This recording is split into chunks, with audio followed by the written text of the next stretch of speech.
Matandang babaeng matagal nang nabubuhay mag-isa, piniling ipamana ang kanyang mga kayamanan sa mga alaga niyang aso at pusa. Kapag ang isang tao ay nakakaramdam ng pangungulila sa panahon ng pag-iisa at parang walang ibang masandalan o masasandalan, may mga taong natututong humanap ng kalinga at pagmamahal sa mga hindi inaasahang paraan. Tulad na lang ng matandang babae sa kwentong ito na mas piniling ipamana ang kanyang yaman sa kanyang mga alagang hayop kaysa sa kanyang mga sariling anak. Paano nga ba niya nagawang ilaan ang lahat ng kanyang kayamanan sa kanyang mga alagang hayop? Ito po yung kwento.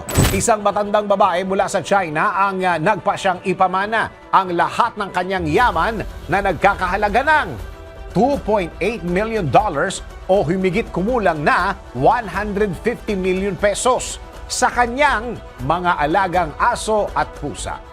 Matagal na umanong nag-iisa sa buhay ang matandang babae at walang ibang kasama kundi ang presensya ng kanyang mga alagang aso at pusa.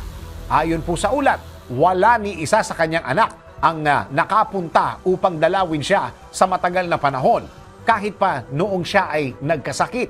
Sa halip, siya ay nakatagpo ng kalinga at pagmamahal mula sa kanyang mga alagang hayop na siyang nagbigay aliw sa kanyang pag-iisa. Ayon pa sa ulat, matagal na umanong nakalagay sa kanyang last will and testament na mapupunta sa kanyang mga anak ang kanyang mga kayamanan. Ngunit, kalaunan ay nagbago ang kanyang pasya at nagdesisyon na ilaan na lamang ang lahat ng kanyang yaman sa kanyang mga alagang aso at pusa kung siya ay pumanaw na.